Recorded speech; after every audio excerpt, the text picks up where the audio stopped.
beli yang baru Assalamualaikum yang kayak pakai kos gini kayak suara. Waalaikumsalam warahmatullahi wabarakatuh. Yang terhormat rekan sekolah-sekolah selaku tuan rumah, rekan pembicara, tanpa juga rekan-rekan peserta seminasi budaya positif yang saya tegakkan.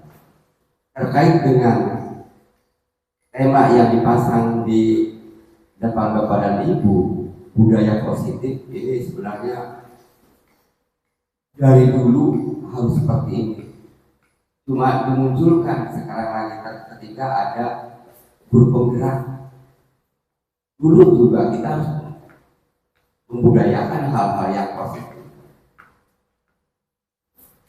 Apa saja yang harus dibudayakan? Hal-hal yang positif di sekolah Bapak dan Ibu sebenarnya sudah tahu sebenarnya, terutama masalah kedisiplinan Bapak dan Ibu. Sebelum kita membudayakan budaya positif ke para siswa, harusnya gurunya kita dulu, sebab lambat laun siswa akan mengikuti. Di keluarga saja, contohnya saya budayakan, biasakan setiap habis sholat fardu baca Quran. Ya, seperti itu. Enggak guru keras-keras ke anak untuk membudayakan seperti itu. Tapi dia ikuti sendiri sampai enggak disuruh. Misalnya Bapak dan Ibu sebenarnya banyak yang harus disampaikan, tapi karena hari ini hari Jumat, waktunya juga sangat sempit dan kita juga punya program masing-masing. Itu Bapak dan Ibu kurang lebihnya mohon maaf. Saya akhiri. Wassalamualaikum warahmatullahi wabarakatuh. Waalaikumsalam warahmatullahi wabarakatuh. Terima kasih kepada Bapak Pengawas yang telah memberikan sambutannya. Selanjutnya, waktu dan tempat kami sediakan seluas-luasnya kepada pemateri yang pada kesempatan kali ini akan disampaikan oleh Bapak Muhammad Iqbal. Iya. Kepadanya saya persilakan. Iya. Nah.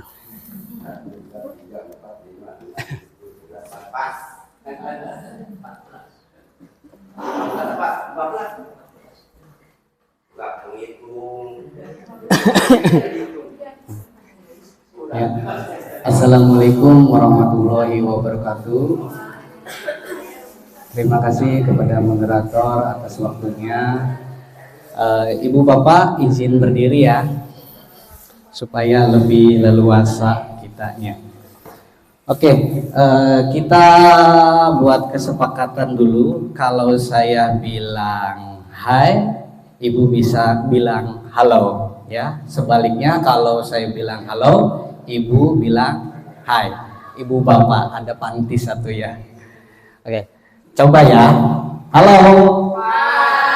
Hai. Halo. Iya. Oke, coba sekarang berdiri dulu. Kita ice breaking dulu supaya otot-otot yang kakunya bisa kembali lentur. Ice breakingnya ketika ketika bagiannya itu binatang, anggotanya binatang, tangan ke atas semua. Ya, misalkan kelompok binatang itu sapi, berarti ke atas. Kalau buah-buahan kita sepakati ke kiri. Ya, buah-buahan misalkan anggur, dua, iya, ke kiri. Satu lagi kalau misalkan sayur-sayuran ke kanan, misalnya brokoli gitu ya, berarti ke kanan. Kita coba ya.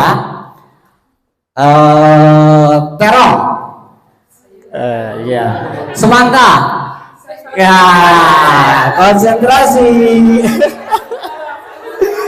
Gajah. Iya. Sapi.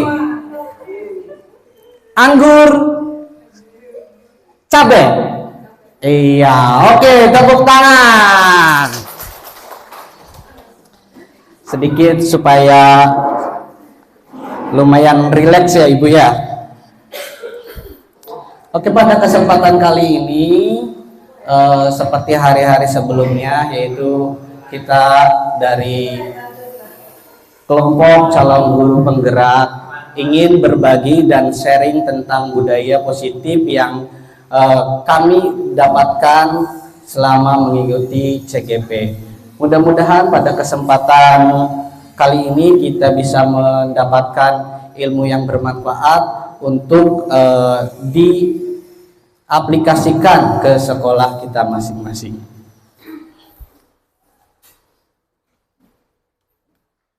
Iya. Bicara tentang budaya positif, kita lihat pengertiannya. Budaya positif di sekolah ialah nilai-nilai keyakinan dan kebiasaan di sekolah yang berpihak pada murid agar murid dapat berkembang menjadi pribadi yang kritis, penuh hormat dan bertanggung jawab. Penciptaan budaya positif ini bertujuan untuk supaya peserta didik ada sebuah perubahan, di mana perubahannya itu diharapkan ada pada dalam diri peserta didik sendiri, bukan karena sesuatu hal, bukan karena faktor eksternal, tapi di sini budaya positif ini berharap bahwa peserta didik itu mempunyai kesadaran untuk berbuat ataupun ketika melakukan kesalahan memperbaikinya dan bertanggung jawab serta tidak mengulangi perbuatan yang sama kembali. Dalam rangka menciptakan budaya positif di lingkungan sekolah, salah satu strategi yang perlu kita tinjau ulang adalah disiplin di sekolah. Ya, disiplin di sekolah. Apakah sudah efektif aturan-aturan kedisiplinan yang Bapak Ibu sudah coba untuk dipatuhi oleh siswanya? Apakah sudah dilaksanakan sepenuhnya? Apakah dilakukan dengan secara terpaksa atau dilakukan secara apalagi Bu? Secara sukarela ataukah memang kesadaran yang muncul pada diri sendiri? Sehingga di sini kita menggarisbawahi apa sih sebenarnya disiplin itu? Menurut Ibu, disiplin itu apa nih Ibu Bapak? Erat kaitannya dengan apa? Disiplin berkaitan dengan aturan, terus kebiasaan,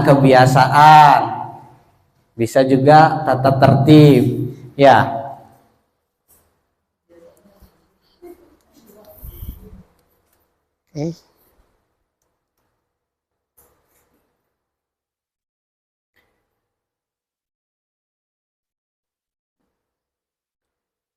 Nah, sebelum kita nanti membedah lebih dalam tentang pengertian dari kata disiplin, di sini ada suatu games kecil yang dilakukan hanya dalam 30 menit, 30 detik, yang dilakukan atau pesertanya di samping ibu bapak saja.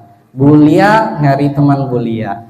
Jadi gamesnya itu namanya adalah coba buka. Kita sepakati di sebelah kanan saya, ya, itu sebagai posisi A. Sebelah kiri adalah posisi B. Posisi A melakukan atau memiliki sesuatu yang berharga yang digenggam di tangan kanannya. Sesuatu yang berharga itu merupakan kebutuhan dasar, kebutuhan utama Bapak Ibu. Jadi harus dipertahankan sekuat tenaga, sekuat mungkin, karena apabila kebutuhan itu diambil, maka ada kebutuhan dasar yang tidak terpenuhi. Dan tugas yang B adalah melakukan bujukan, rayuan, ataupun bisa dalam bisa dalam pemaksaan, bisa juga dalam rayuan, kemudian juga bisa juga melakukan suap. Intinya tugas di si B adalah membujuk supaya si A ini membuka tangannya. Ya, gimana caranya? Suruh supaya si A membuka tangannya. Ya, lakukan. Kita mulai dalam hitungan ketiga. Boleh ya. Yang posisi A kiri menggenggam sesuatu yang sekiranya kebutuhan ibu. Misalkan saya ini sangat membutuhkan, misalkan mobil inilah, mobil di genggaman saya ini adalah mobil.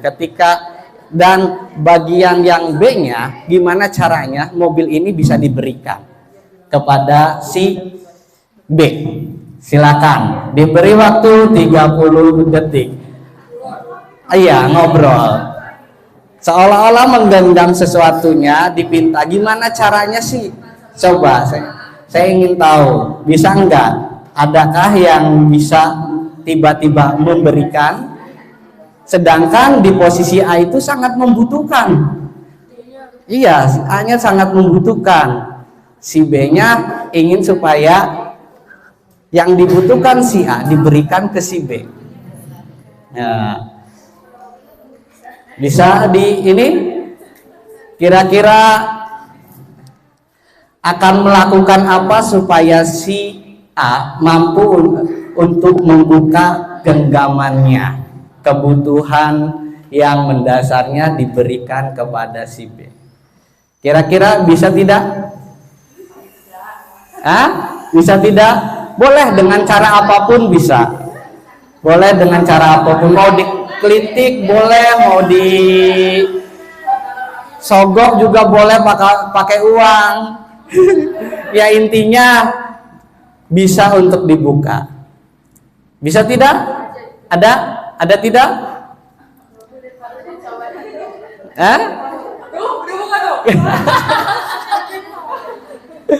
Kira-kira kalau dipinta di posisi A akan memberikan tidak? Kira-kira? Kalau itu sesuatu yang sangat berharga mungkin enggak. Ya. Sesuatu yang sangat berharga sekarang harus dipegang erat. Iya. Ya, betul. Jadi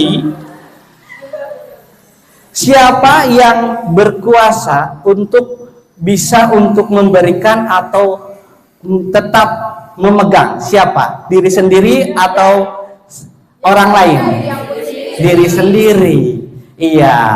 Jadi dalam paradigma sekarang kita harus memahami bahwa anak itu tidak bisa dipaksa. Kita hanya merasakan sebuah ilusi bahwa anak itu ketika diberi aturan atau hukuman dia patuh. Padahal kita kalau melihat ke dalam diri anak, bisa jadi anak tersebut ada yang merasa terpaksa, ada yang gegelendang di belakangnya, ya, ada juga yang menjadi tiba-tiba ketika setelah diberi hukuman dia nggak mau berangkat lagi. Itulah yang menjadi fokus utama dalam pembahasan kita, bahwa anak itu memiliki wewenang, anak itu memiliki pilihan untuk mau mengikuti kita atau tidak.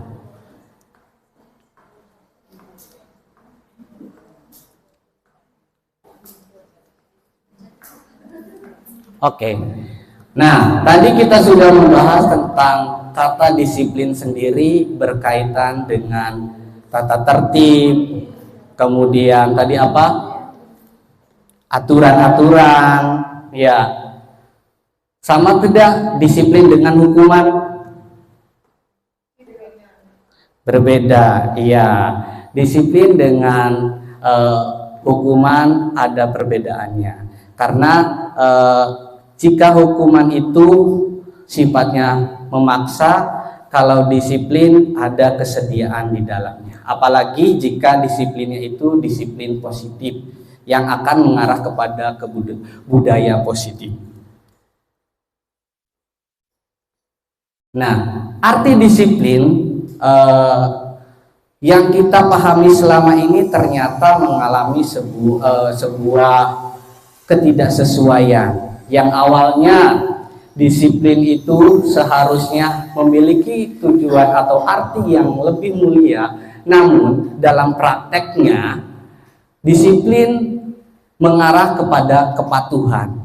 Jika sampai kepada kepatuhan, berarti itu tidak ada pilihan lain, alias harus menuruti. Nyaman tidak nyaman harus dituruti. Sehingga di sana timbullah kata ada ketidaknyamanan ketika apa yang dipaksakan atau disiplin itu tidak sesuai dengan keinginan di dalam hati kita.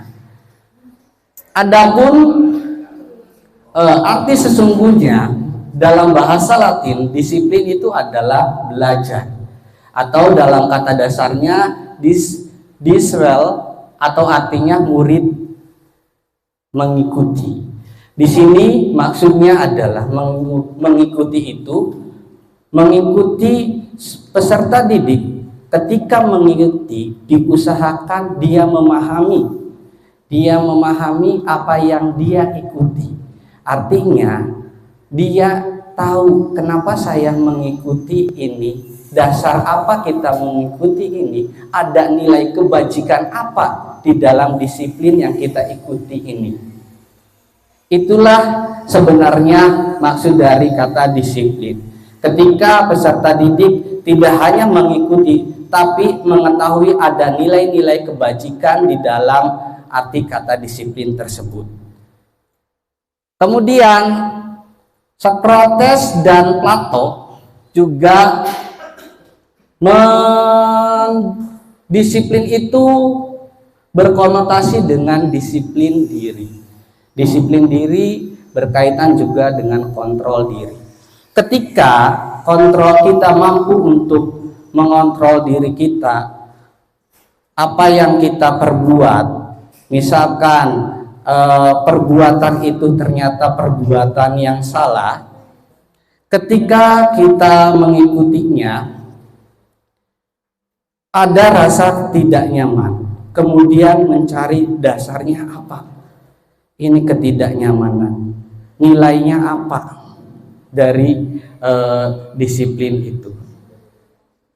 Ketika anak sudah mengetahui, diharapkan ada nilai intrinsik di dalam dirinya untuk bisa memilih atau untuk bisa memaknai dalam perilakunya itu kepada perilaku-perilaku yang diharapkan oleh tujuan dari pembelajaran atau kurikulum merdeka itu ke arah kepada kebajikan yang memiliki nilai yang positif. Kebajikan yang disepakati itu yaitu kebajikan yang tertuang dalam profil pelajar Pancasila. Apa saja Bu, Bapak? Sudah mulai mengenalkan, apalagi kemarin yang mengikuti di kelas 1 dan juga kelas 4 tentang kurikulum merdeka, itu ada yang namanya profil pelajar Pancasila. Yang pertama, beriman kepada Tuhan Yang Maha Esa, kemudian mandiri, bernalar kritis, kreatif, bergotong royong, dan berkebinekaan global.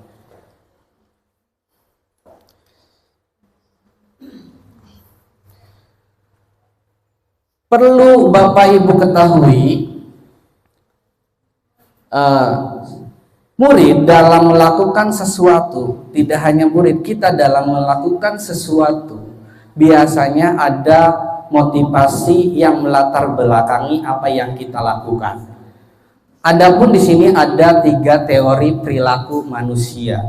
Yang pertama yaitu untuk menghindari ketidaknyamanan atau hukuman. Biasanya ini ketika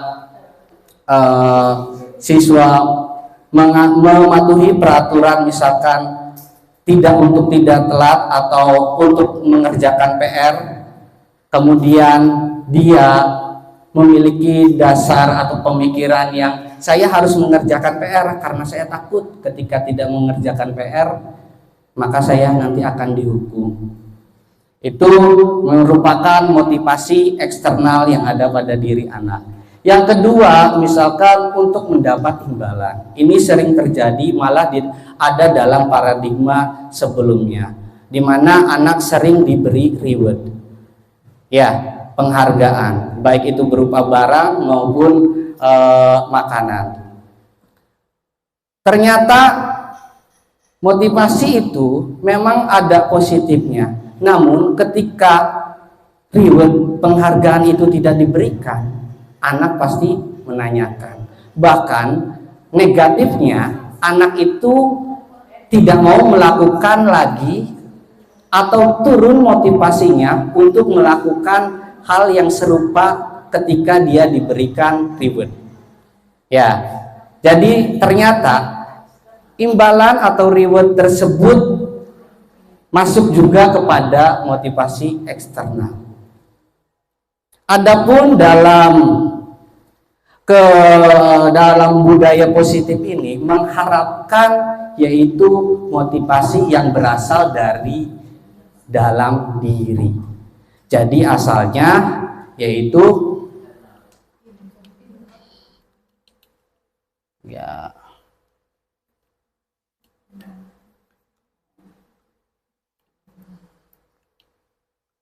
yaitu di dalam diri, di mana apa yang mereka lakukan itu karena keinginan murid tersebut. Nah, dari tadi kita sering menyinggung tentang hukuman. Ternyata hukuman atau disiplin itu berkaitan dengan hukuman dan konsekuensi juga. Namun di sini kita akan membedakan antara hukuman dan konsekuensi. Jika hukuman sesuatu yang menyakiti harus terjadi. Biasanya ini terjadi secara spontan. Misalkan anak terlambat, kamu kenapa terlambat? Ini sudah jam 7:30. Sekarang berdiri di luar. Itu kan secara langsung, ya. Kemudian membuat anak sakit. Dengan perilaku seperti itu, anak tersebut pasti merasa sakit, ya, merasa tidak nyaman. Kemudian anak akan membenci kedisiplinan karena tidak lahir di dalam hati mereka. Mereka melakukan karena terpaksa.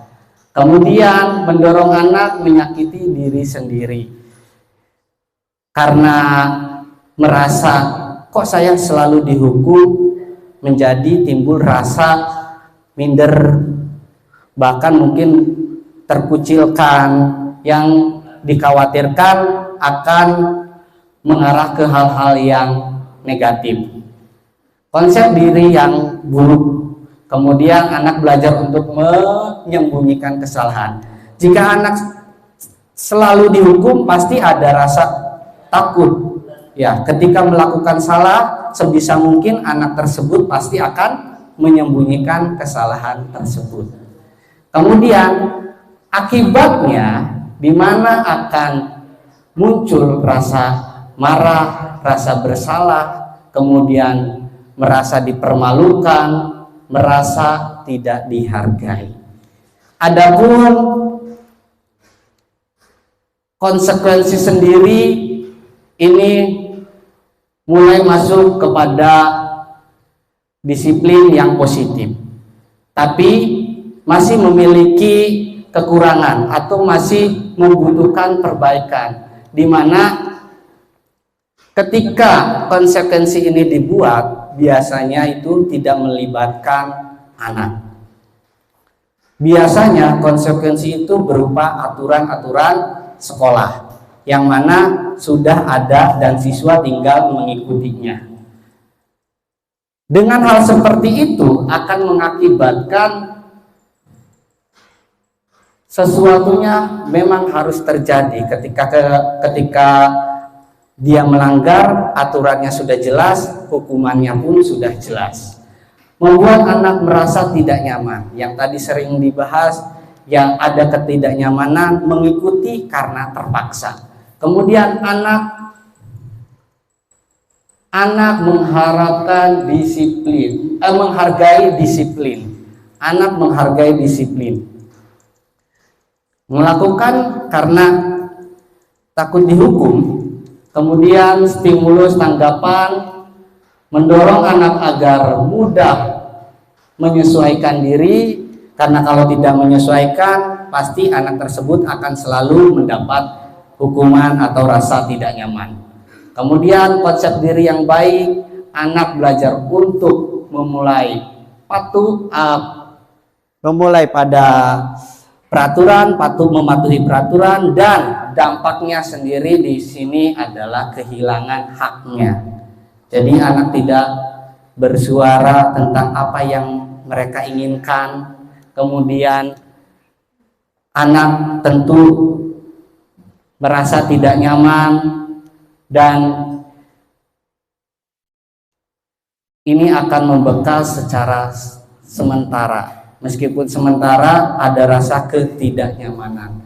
Lalu apa yang diharapkan dalam budaya positif ini?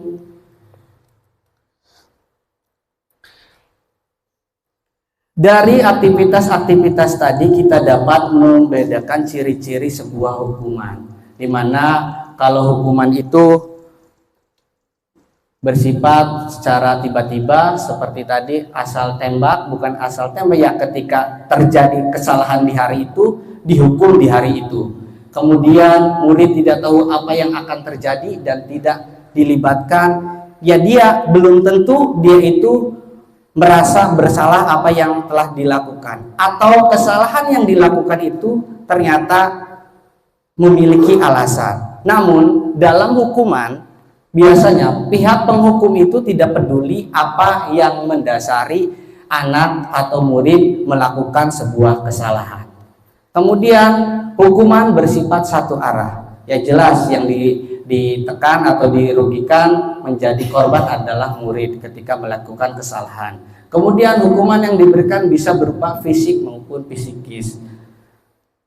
Ini yang akan selalu menjadi sebuah membekas kepada diri anak ketika melakukan kesalahan, apalagi dalam hukuman fisik pasti akan selalu teringat. Tentu kalau zaman dulu ya Bu ya, kesalahan kecil pun biasanya nyampainya itu di hukuman fisik ya. Kesini ada perubahan ke yang lebih baik, di mana tidak lagi berlaku atau sudah jarangnya hukuman fisik. Kemudian konsekuensi sudah terencana atau sudah disepakati, yaitu sudah disepakati oleh sekolah, oleh murid melalui peraturan sekolah, sudah dibahas dan sudah disetujui. Aturannya memang sudah dibahas, tapi diketahui juga, tapi tidak mewakili apa yang diinginkan oleh murid.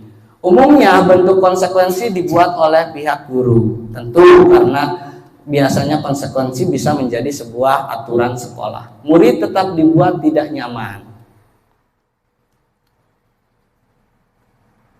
Nah, setelah tadi membahas tentang hukuman dan konsekuensi, perbedaan hukuman dan konsekuensi, di sini ada kasus.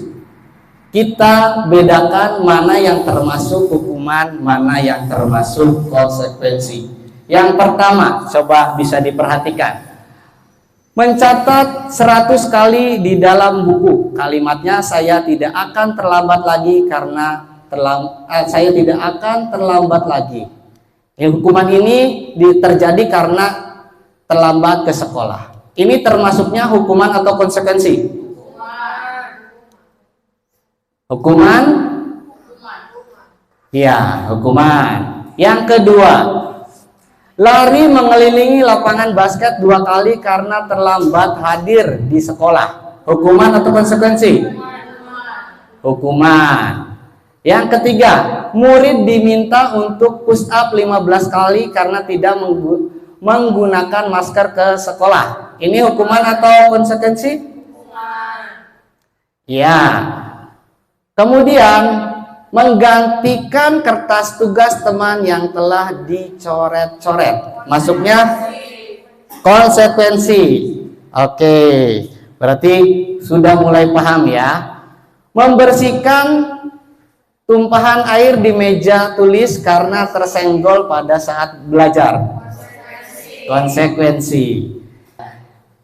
Satu lagi kita nanti bahas. Lari mengelilingi lapangan basket 2 kali karena terlambat 10 menit untuk pelajaran PJOK.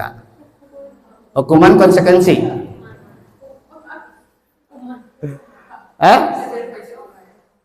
Hukuman konsekuensi. Ya, ya. Di sini mulai bingung ya. Jadi perbedaan hukuman dan konsekuensi itu terletak pada kesadaran diri. Kemudian ada keterkaitan antara pelanggaran yang dilakukan dengan jenis konsekuensinya. Ya, contoh tadi yang Bu Ipa sampaikan, murid disuruh untuk mengenakan sepatu. Murid ini tidak mengenakan sepatu yang sama sesuai aturan. Nah, ini termasuk hukuman. Karena kenapa tidak?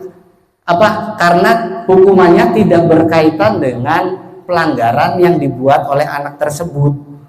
Ya, bisa dengan misalkan ketika tidak menggunakan sepatu hitam, ya harusnya hukumannya dirubah. Anak tersebut harus menggunakan sepatu hitam, diberi kesempatan untuk menggantinya.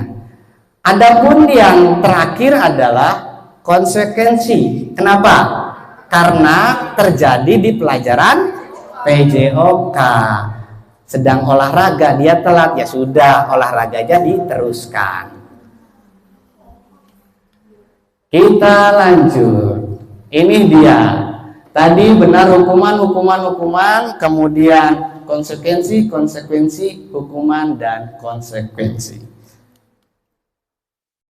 Nah, dari aktivitas tentang hukuman dan juga konsekuensi, ternyata tadi konsekuensi masih memiliki ketidaknyamanan kepada anak. Di mana dalam penerapan budaya positif ini diharapkan anak itu tidak merasa tidak nyaman, namun anak tersebut memiliki kesadaran sendiri kenapa harus berubah. Di sini ada pendekatan yang bisa dilakukan untuk membuat anak itu melakukan atau masuk kepada perbuatan-perbuatan yang diinginkan untuk menjadi sebuah budaya positif, yaitu pendekatan restitusi. Apa itu restitusi? Yaitu proses menciptakan kondisi bagi murid untuk memperbaiki kesalahan mereka sehingga mereka bisa kembali pada kelompok mereka dengan karakter yang lebih kuat. Di sini ada penekanan kata memperbaiki kesalahan mereka sendiri. Ya, berarti ada kesadaran di dalam dirinya. Kemudian dilanjutkan, restitusi juga merupakan proses kolaboratif yang mengajarkan murid untuk mencari solusi untuk masalah mereka. Kolaboratif, kolaborasinya dengan siapa? Dengan guru. Guru membimbing, mengarahkan untuk menemukan, memecahkan permasalahan yang dihadapi oleh peserta didiknya. Namun tidak mengarahkan, tidak ujuk-ujuk memberikan nih harus seperti ini, tapi bimbingannya itu dalam bentuk kegiatan menemukan nilai kebajikan yang diinginkan. Ya, jadi ada kesadaran kenapa saya ini berbuat salah, apa keyakinan kesepakatan atau pelanggaran yang telah kita lakukan, bagaimana kita memperbaikinya, itu berkaitan semua dengan restitusi. Kemudian, nah, dari hukuman konsekuensi pada intinya ke restitusi, di mana di dalam hukuman memunculkan identitas gagal, di konsekuensi masuk pada identitas sukses, namun masih ada ketidaknyamanan. Diharapkan budaya positif ini masuk pada pendekatan restitusi, di mana ada nilai positif dalam penumbuhan motivasi di dalam dirinya untuk menyadari kesalahan-kesalahan yang dilakukan. Ini dia 9 ciri-ciri restitusi itu sendiri. Yang pertama, bukan untuk menebus kesalahan, namun untuk belajar dari kesalahan. Jadi kalau melakukan kesalahan, minta maaf, biasanya itu cukup. Tapi itu akan terulang lagi ketika terjadi hal atau pelanggaran seperti itu, minta maaf lagi. Namun yang diharapkan ada belajar dari kesalahan, diarahkan nilai apa nih yang telah dilanggar, kesepakatan apa nih yang telah dilanggar, kemudian dibimbing untuk menyadarkan apa yang harus diperbaiki oleh anak tersebut. Kemudian memperbaiki hubungan, di mana dalam restitusi ini tidak hanya pelaku kesalahan, korban, dan juga guru, di situ terjadi sebuah hubungan yang semakin merekatkan, di mana dengan restitusi diharapkan permasalahan yang muncul itu tidak menjadi permasalahan yang berlarut-larut. Kemudian tawaran bukan paksaan, karena dalam restitusi kita sebagai fasilitator atau teman berkolaborasi ketika mencari atau membimbing dalam memecahkan masalah. Di sini siswa yang memilih langkah apa, penyelesaian seperti apa untuk memecahkan permasalahan tersebut. Yang keempat, restitusi menuntut untuk melihat ke dalam diri. Ini pasti di dalam diri anak telah memiliki nilai-nilai kebajikan, nilai-nilai yang positif. Mereka tahu ketika mereka berbuat salah. Nah, di sini tugas kita adalah menghidupkan atau memekakan kembali nilai-nilai yang mulai terkikis itu, supaya anak kembali peka untuk patuh atau sadar terhadap nilai-nilai budaya yang positif. Kemudian restitusi diri adalah cara yang paling baik karena tidak ada paksaan dan juga hadir di dalam diri sendiri. Kemudian restitusi fokus pada karakter bukan tindakan, mengubah karakter menjadi lebih baik. Restitusi fokus pada solusi untuk memecahkan permasalahan dan solusi. Restitusi mengembalikan murid yang berbuat salah pada kelompoknya. Biasanya ketika murid melakukan kesalahan, misalkan dalam kasus dia menggunakan sepatunya tidak sesuai dan dihukum di luar, dia pasti ketika mendapat hukuman akan minder karena dia satu-satunya yang tidak memakai sepatu. Bisa jadi anak tersebut akan hanya ada di kelas karena malu. Bisa juga timbul ke arah yang negatif, ada pembulian di dalamnya. Nah, dari aktivitas tadi tentang keyakinan, kemudian restitusi, itu masuk kepada keyakinan kelas. Mengapa keyakinan kelas? Mengapa tidak peraturan kelas saja? Yang sering kita tahu, yang kita pahami adalah peraturan kelas. Ya, namun dalam budaya positif ini mengharapkan kita beralih kepada keyakinan kelas, di mana ada suatu contoh mengapa kita memiliki peraturan harus menggunakan helm bila mengendarai kendaraan roda 2. Nah, dalam kasus ini kalau yang disorot tentang peraturan, ketika menggunakan helm itu hanya menggunakan ketika ada polisi saja. Ketika tidak ada polisi, tidak digunakan. Nah, diharapkan dengan keyakinan kelas itu kita mengetahui nilai kebajikan yang ada dalam aturan tersebut. Apa kira-kira Ibu Bapak nilai kebajikan yang ada di peraturan menggunakan helm? Keselamatan, menyelamatkan diri kita. Ya, kalau kita sudah menyadari menggunakan helm untuk menjaga keselamatan kita, mau ada polisi ataupun tidak, pasti akan menggunakan helm itu. Kemudian, mengapa kita memiliki peraturan 3M? Ini ketika zaman pandemi, menggunakan masker, mencuci tangan, dan menjaga jarak 1,5 meter. Kalau karena aturan kita misalkan menggunakan masker, mencuci tangan hanya ingin ke mall atau ingin jalan-jalan ketika di tempat lain yang lumayan ramai, bisa juga kita melanggarnya. Namun kita kalau mengetahui nilai kebajikan di dalam aturan ini, apa nilai kebajikannya?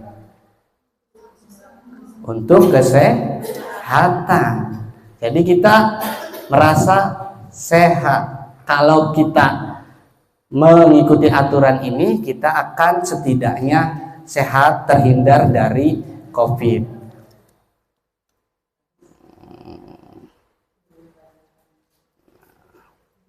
Ini dia cara atau bentuk keyakinan kelas.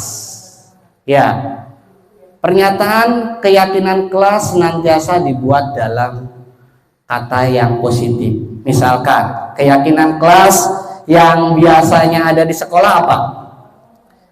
Misalkan dilarang membuang sampah sembarangan. Ada kata negatif. Harusnya kita ubah menjadi positif. Buanglah sampah pada tempatnya. Itu salah satu contohnya. Kemudian apalagi ya? Jangan berbicara ketika guru sedang mengajar atau menerangkan. Kalimat positifnya saling menghargai. Ketika ada yang bicara, diam. Kemudian keyakinan kelas hendaknya mudah diingat dan dipahami oleh semua warga sekolah. Jadi dalam membentuk keyakinan kelas ya yang disepakati oleh kita semua yang ada di kelas ini. Kemudian keyakinan kelas sebaiknya sesuatu yang dapat diterapkan di lingkungan tersebut. Ya. Jadi yang keseharian yang bisa menciptakan suasana yang menjadi impian kita di kelas itu. Kelas itu menjadi muncul budaya-budaya positif di dalamnya. Yang terakhir, semua warga kelas hendaknya ikut. Ini yang tidak ada dalam tadi konsekuensi. Di dalam menentukan keyakinan kelas, semua warga kelas terlibat. Apa saja sih yang ingin kita sepakati? Ya, apa saja sih yang ingin kita supaya berada di kelas ini tuh nyaman untuk murid-murid. Nah, oke, untuk kegiatan ini kita akan coba membuat keyakinan kelas ya 15 orang ya, dibagi berhitung 1 sampai 3 ya. Coba Bu Erna. 1, 2, 3. 1, 2, 3. 2, 3. 1, Fantis 3. 1 berkumpul dengan 1, 2 berkumpul dengan 2, 3 berkumpul dengan 3. Kegiatannya yaitu kita mencoba membuat keyakinan kelas yang membuat kita nyaman, seperti tadi saling menghormati, saling menghargai, terus apalagi banyak keyakinan kelas yang bisa dituangkan dalam bentuk keyakinan kelas. Ini 3 kelompok, boleh perwakilannya ke depan. Nanti dibuat berdiskusi untuk membuat keyakinan kelas.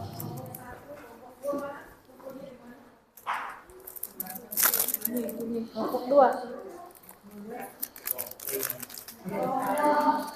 Kelompok 2.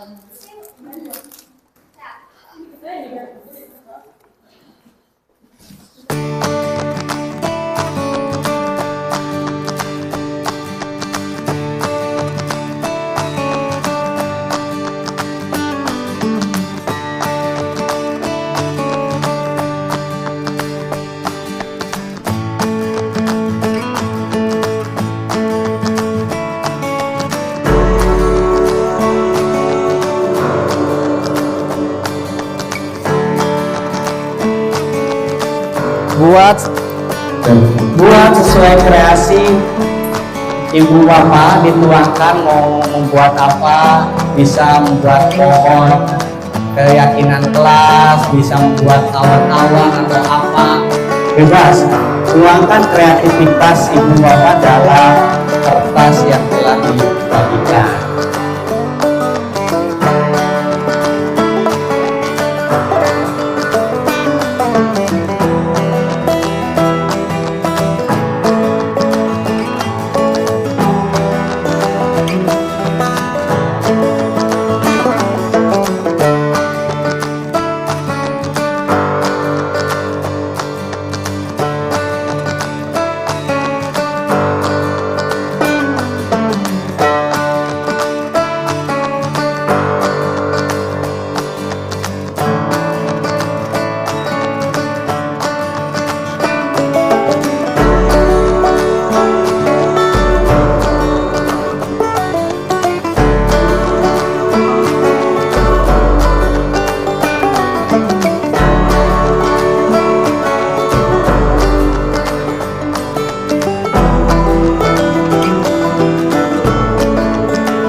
Sudah? Kalau sudah kita sambil jalan saja. Siapa yang mau presentasikan yang pertama? Ke depan. Ayo, ayo kelompok mana nih? Yo, boleh.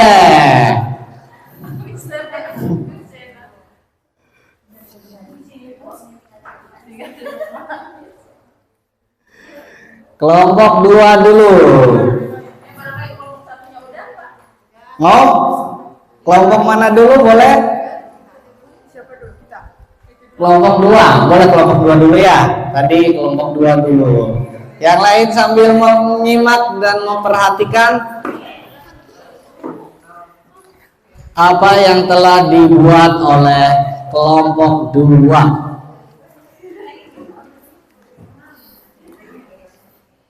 Boleh Bu, pakai Bu, bener. Iya. Nah, iya. Assalamualaikum warahmatullahi wabarakatuh. Waalaikumsalam warahmatullahi wabarakatuh. Kami dari kelompok 2 akan coba presentasikan hasil diskusi kami mengenai keyakinan kelas yang akan dilaksanakan di kelas kami. Yang pertama, anak-anak untuk membudayakan 5S, yaitu salam, senyum, sapa, sopan, santun. Untuk kedua itu melaksanakan piket. Mohon maaf ini tadi urutannya. Melaksanakan piket dulu. Ketiganya berdoa sebelum belajar. Keempat, membuang sampah pada tempatnya, bukan pada temannya. Iya.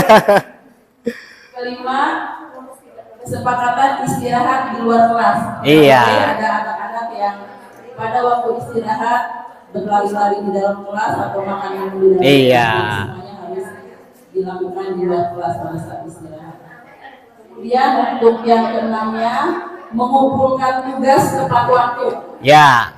Jadi kalau misalnya harus selesai pukul 8, disepakati semuanya harus sudah selesai. Mau masih ada yang belum selesai atau apa, tetap harus disepakati. Karena pengalaman kalau waktunya tidak dibatasi akan Iya, betul. Ketujuhnya supaya aktif belajar, terutama dalam belajar kelompok. Iya. Semuanya harus ikut aktif, tidak boleh hanya 1-2 orang anak saja yang aktif. Semua tim dalam kelompok tersebut harus aktif. Kedelapannya, berdoa setelah pembelajaran selesai. Mungkin hanya itu yang bisa disampaikan. Mohon teman-teman dari kelompok 1 dan 3 untuk memberikan sarannya. Pasti banyak kekurangan. Kurang lebihnya mohon maaf. Billahi taufiq wal hidayah. Wassalamualaikum warahmatullahi wabarakatuh. Waalaikumsalam warahmatullahi wabarakatuh. Tepuk tangan boleh untuk kelompok 2. Luar biasa keyakinan yang telah dibuatnya, lengkap ya. Ada tanggapan atau masukan? Cukup? Oke, lanjut ke kelompok berikutnya. Oke, kelompok 1 dipersilahkan.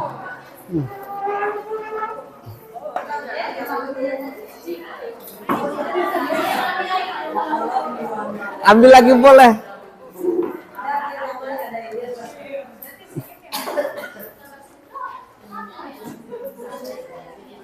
Mangga Bu dia. Ya.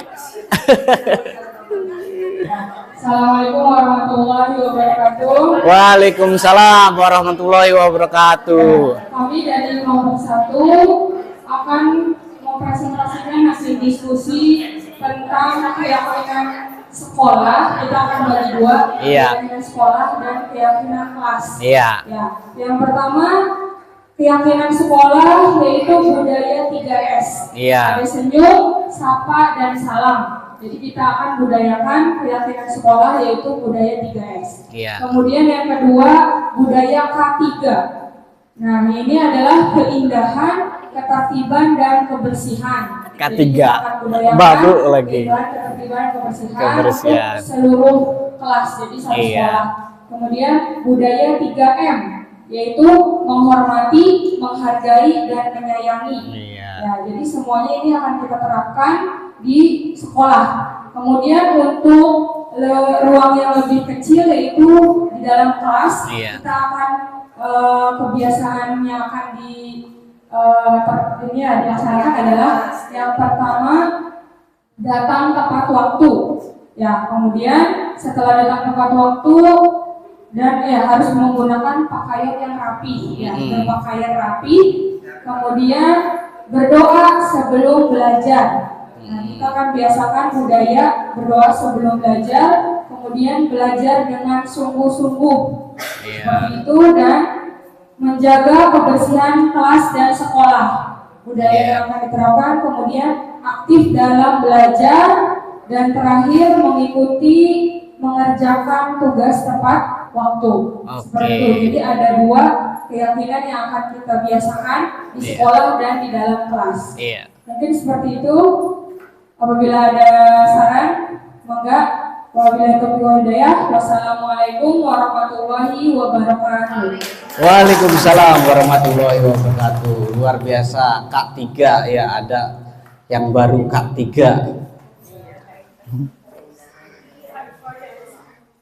Silakan selanjutnya kelompok 3 presentasi.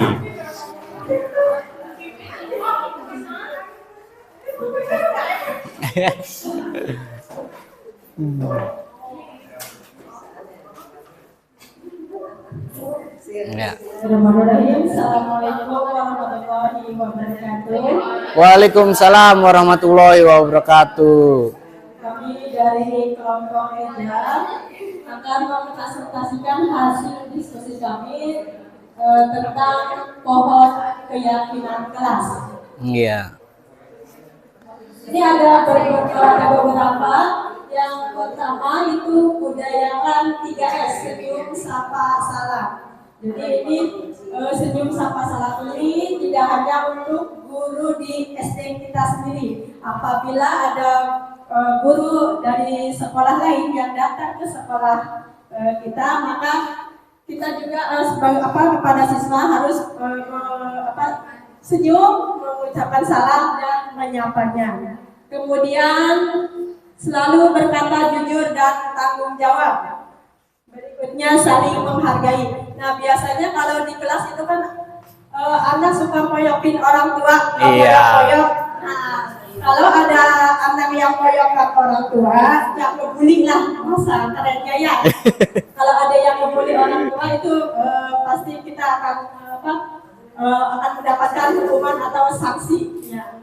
Berikutnya datang tepat waktu. Terus mengerjakan tugas tepat waktu. Ya. Menjaga kebersihan kelas, berpakaian rapi, saling membantu, dan yang terakhir itu berdoa sebelum dan sesudah melakukan kegiatan pembelajaran. Sekian dari kelompok 3. Wassalamualaikum warahmatullahi wabarakatuh. Waalaikumsalam warahmatullahi wabarakatuh. Tepuk tangan yang luar biasa ya untuk semuanya, bagus-bagus. Kreasi pohon keyakinan, kreasi keyakinan kelas yang dibuat luar biasa, sudah mewakili berbagai keyakinan yang mudah-mudahan nanti bisa diterapkan di sekolah masing-masing. Kita lanjut ya. Masih ada materinya. Setelah keyakinan kelas, diharapkan akan merubah paradigma kita tentang peraturan kelas, di mana peraturan kelas atau sekolah yang biasanya dibuat oleh sekolah, kita sedikit menggeser atau kita biasakan kepada keyakinan kelas, di mana dalam pembuatannya itu melibatkan atau siswa ikut terlibat dalam penyusunan keyakinan kelasnya. Dengan adanya keyakinan kelas diharapkan membentuk lingkungan positif di sekitar sekolah kita, dari mulai diterapkan kelas 1, kelas 2 sampai dengan kelas tinggi, yang jika seluruhnya menjadi atau sudah terlaksana dan menjadi sebuah kebiasaan, itu akan berubah menjadi sebuah kebudayaan yang positif. Inilah tujuan dari budaya positif yang sekarang diharapkan ada pada kurikulum Merdeka ini, mengarahkan kita semua untuk memandang siswa tidak hanya menganggap siswa itu harus patuh, namun juga memberikan pilihan kepada siswa. Pilihan di mana pilihan itu membuat siswa merasa dihargai dan diakui, kemudian melakukan kesepakatan dan keyakinan dengan sukarela karena dari dalam diri siswa tersebut. Kemudian biasanya dalam melaksanakan disiplin positif tentu atau menjalankan aturan-aturan tentu ada saja hal yang dilanggar atau tidak bisa lagi untuk dicari misalkan benarnya, alias sudah salah saja apa yang dilakukan. Tentu kita harus memandang bahwa kesalahan yang dilakukan oleh siswa itu bukan murni karena memang siswa itu memiliki niat buruk, tapi karena adanya kebutuhan yang belum terpenuhi.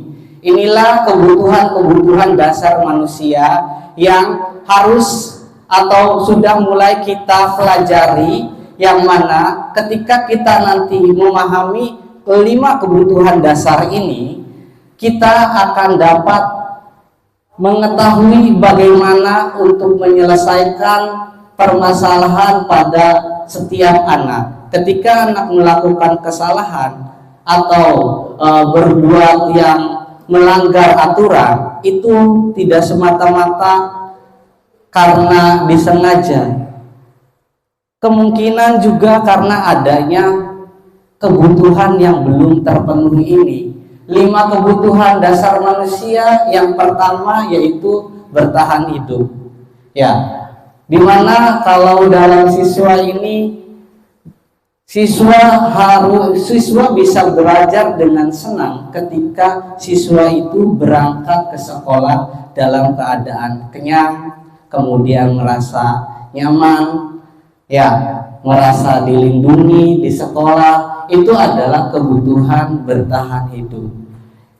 Sebaliknya, ketika siswa sampai ke sekolah dalam keadaan lapar, apakah bisa untuk belajar secara konsentrasinya penuh? Tentu tidak, ya. Makanya kebutuhan dasar ini harus terpenuhi oleh semuanya jika ingin menerapkan kebudayaan positif. Kemudian kasih sayang dan rasa diterima. Di sini tentu setiap anak ingin diakui, di mana diakui oleh temannya, oleh lingkungannya, maupun oleh sekolah itu sendiri. Apabila kebutuhan dasar ini tidak terpenuhi, maka siswa itu nantinya akan merasa tentunya akan melakukan sebuah pelanggaran atau sebuah yang melampaui keyakinan di dalam dirinya, karena kebutuhan atau kebutuhan dasar kasih sayangnya itu tidak terpenuhi. Kemudian kebutuhan yang selanjutnya adalah kebebasan. Di sini bukan arti bebas itu siswa melakukan atau memilih hal yang diinginkan, tapi kita juga mengarahkan kebebasan ini. Kebebasan ini dimaksudkan anak memiliki pilihan untuk bisa menyampaikan pendapatnya secara percaya diri, kemudian masukan-masukan dan juga sarannya, serta bisa untuk melakukan hal-hal yang baru. Itulah kebebasan yang diharapkan.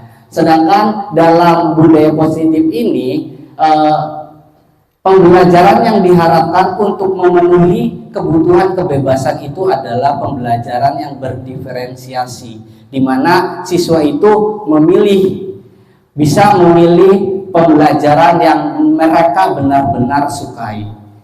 Kemudian kebutuhan selanjutnya adalah kebutuhan kesenangan. Tentu kita baik waktu kuliah maupun sekarang, kebutuhan kesenangan itu kita sudah tahu bahwa kodratnya seorang anak adalah bermain. Jadi kita jangan ragu dan jangan malu untuk membuat pembelajaran yang menarik di kelas. Karena ketika anak itu merasa senang terhadap sesuatu, biasanya kalau kesenangan ini diwakili dengan dalam pembelajarannya ada games, ya, kemudian menarik dengan hal-hal yang baru diketahui siswa, itu akan malah meningkatkan konsentrasi, meningkatkan keinginan siswa tersebut untuk lebih mempelajari hal-hal yang disenangi itu. Berbeda jika kalau tidak mereka sukai, dipaksa pun kadang-kadang masih menolak. Namun kalau mereka sudah menyenangi kegiatan tersebut, mereka akan berkonsentrasi secara penuh untuk mampu menyelesaikan atau mampu menguasai semua kegiatan tersebut.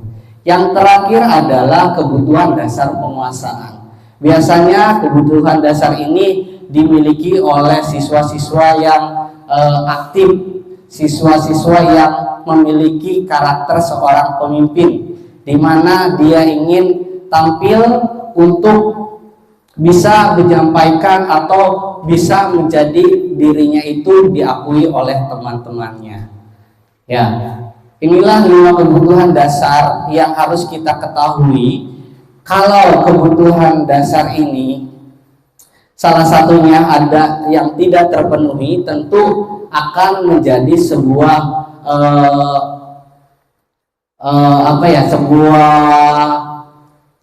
ada perubahan di dalam tingkah lakunya yang mengarah ke negatif. Sedangkan kalau terpenuhi itu akan baik-baik saja.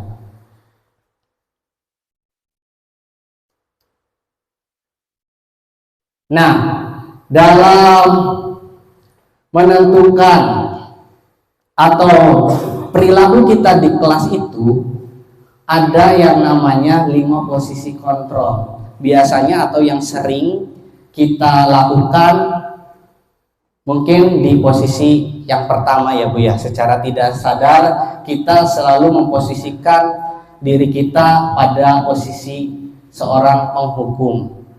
Di dalam yang perlu kita ketahui, di dalam posisi kontrol ini ada juga yang memposisikan kita sebagai orang yang membuat orang merasa bersalah, di mana kita melimpahkan semua kesalahan seolah-olah anak itu telah berbuat kesalahan yang fatal. Sebenarnya kalau dibicarakan itu bisa teratasi permasalahannya. Posisi selanjutnya yaitu posisi teman. Kemudian ada posisi pemantau dan ada posisi manajer. Di sini dalam 5 posisi kontrol ini kita nanti akan melihat video dan mencari tahu posisi mana yang paling tepat yang harus kita kuasai supaya kita dapat bukan merubah secara keseluruhan, tapi memunculkan budaya positif, memunculkan karakter baik yang ada pada diri anak. Kita akan menyimak videonya.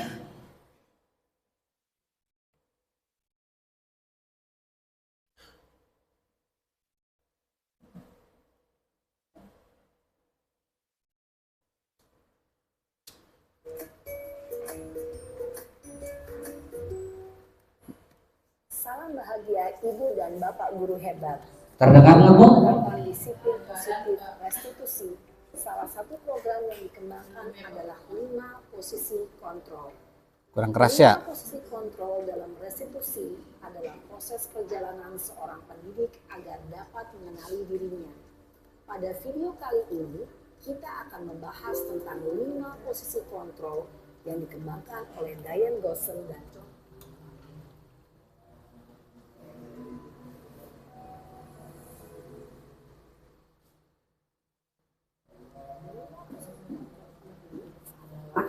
Satu, posisi penghukum. 2, posisi pembuat merasa bersalah. 3, posisi teman. 4, posisi pemantau atau monitor. Dan 5, posisi manajer.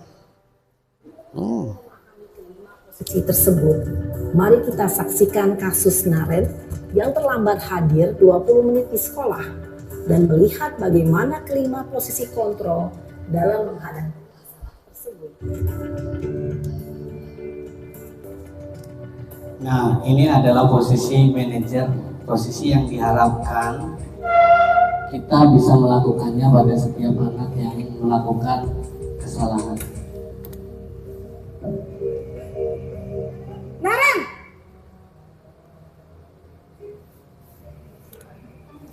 Selamat pagi, Bu.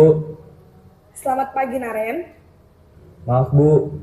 Saya terlambat. Iya, sekolah masuknya jam 7, sekarang sudah jam 7.20.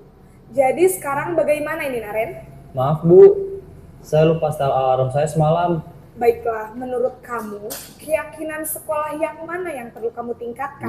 Diarahkan pada keyakinan Menghargai diri sendiri dan orang lain mungkin ya, Bu. Setuju. Jadi, apakah Naren meyakini prinsip saling menghormati tersebut? Iya, Bu. Saya meyakininya. Apakah Naren bersedia memperbaiki masalah keterlambatan ini? Bersedia, Bu. Bagaimana kamu akan perbaiki masalah keterlambatan ini? Saya akan coba untuk tidak lupa menyetel alarm saya, Bu. Baik, kalau Naren lupa menyetel alarm di rumah, ada orang yang kira-kira bisa bantu mengingatkan tidak? membantu memecahkan permasalahan. Ada, Bu. Kakak saya, Kak Ema. Ada lagi selain Kak Ema? Selain Kak Ema, ada ibu saya. Baik, jadi yang mengingatkan Naren adalah Kak Ema dan ibu kamu ya? Kira-kira akan mulai setel alarm kapan nih, Naren? Setelah pulang sekolah, akan segera saya lakukan. Baik, jadi Naren akan setel alarm untuk bangun besok pagi dan akan diingatkan oleh kakak dan ibunda Naren ya. Ada lagi yang mungkin perlu dilakukan, Naren, agar tidak terlambat bangun lagi? Tidak ada, Bu. Baik, Naren, terima kasih untuk kerjasama kamu. Sekarang kamu perlu kembali ke kelas untuk belajar. Baik, Bu. Terima kasih. Posisi manajer adalah Nah, tadi adalah posisi yang diharapkan, di mana anak dibimbing untuk meyakini keyakinan yang telah disepakati dan menyadarkan anak untuk melaksanakan keyakinan itu tanpa paksaan.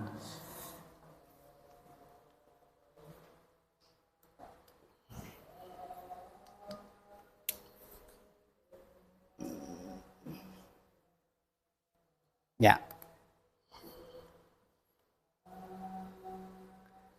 Nah,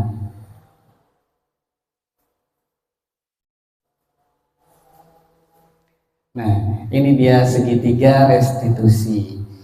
Segitiga restitusi adalah suatu proses dialog yang dijalankan oleh guru atau orang tua untuk menghasilkan murid yang mandiri dan bertanggung jawab.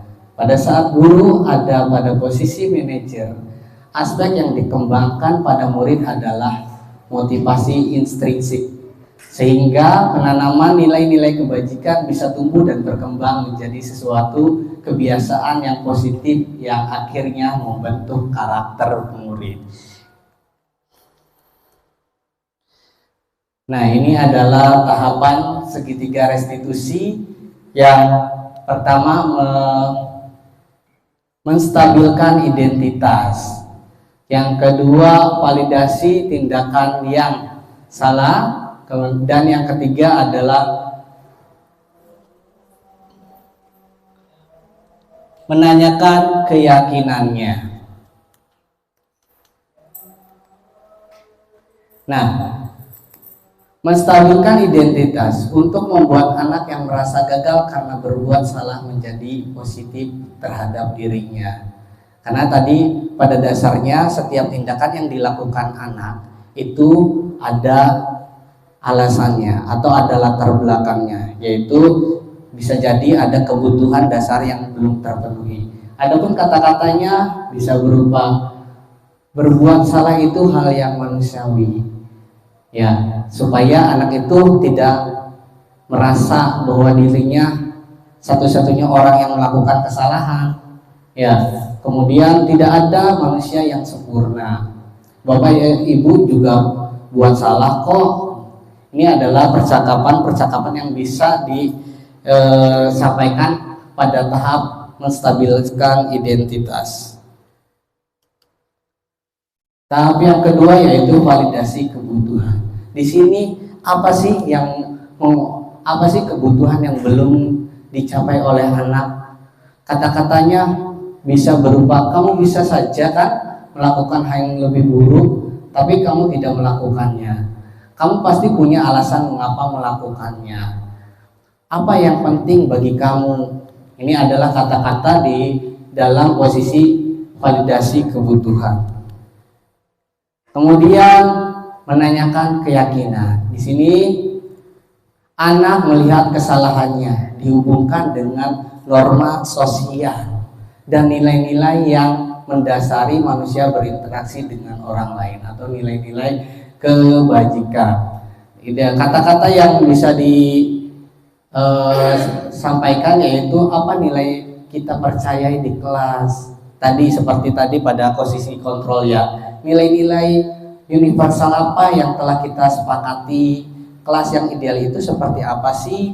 Ini adalah kata-kata ketika menanyakan keyakinan.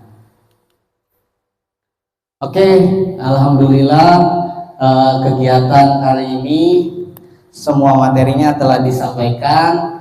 Kita refleksi atau kesimpulan kegiatan ini, ada yang mau menyampaikan kesimpulan atau refleksinya? Apa yang didapat dipelajari, apa yang bisa ditularkan atau dibawa pulang ke sekolah masing-masing? Ada yang mau? Ayo, Budian, coba. Budian atau Bu Ipa, sepatah dua patah boleh kesimpulan dari kegiatan hari ini. Tapi kalau materi ya. Iya, boleh. Apa yang didapat dalam kegiatan hari ini? Terima kasih. Terima kasih kepada Bu Erna dan Bu Ucu ya sebagai pemateri pada kegiatan diseminasi penerapan budaya positif. Alhamdulillah, insya Allah kami tambah ilmu Pak Iqbal. Iya. Dengan adanya kegiatan ini, kami bisa lebih paham apa yang sebaiknya kami lakukan di sekolah, terutama kepada anak didik kami. Bagaimana membudayakan budaya positif ya, supaya anak-anak itu bisa berlaku atau berbuat itu tidak atas dasar paksaan, tapi karena keyakinannya. Iya. Itu yang diharapkan. Mungkin sementara ini masih banyak yang merasa dipaksa untuk datang tepat waktu, dipaksa untuk mengumpulkan tugas tepat waktu, membuang sampah harus pada tempatnya. Memang itu butuh proses. Iya. Insya Allah nanti ilmu yang didapat sekarang akan kami terapkan dan mudah-mudahan bisa merubah anak-anak didik kita untuk lebih baik lagi. Dan mungkin sekolah juga punya PR ya dalam hal budaya positif ini. Sekolah juga perlu mendukung seperti misalnya untuk buang sampah, sekarang kan sudah diberlakukan membuang sampah itu dipilah. Iya. Jadi tentunya sekolah juga harus memfasilitasi. Kemudian yang kedua juga sekolah harus bisa menciptakan rasa aman, rasa nyaman, sehingga anak-anak didik bisa belajar dengan baik. Iya. Mungkin hanya itu yang bisa saya sampaikan. Kurang lebihnya mohon maaf. Billahi taufiq wal hidayah. Wassalamualaikum warahmatullahi wabarakatuh. Waalaikumsalam warahmatullahi wabarakatuh. Tepuk tangan buat Bu Ipa. Sangat luar biasa. Refleksinya luar biasa. Alhamdulillah kegiatan hari ini telah selesai ya. Mudah-mudahan kegiatan ini akan berlanjut kembali. Kemudian mohon maaf apabila dalam penyampaian materinya ada salah kata ataupun tindakan yang disengaja maupun tidak disengaja ya. Baik, cukup saja kegiatan hari ini. Wabillahi taufiq wal hidayah. Wassalamualaikum warahmatullahi wabarakatuh. Mau foto bersama, Bu? Foto bersama yuk.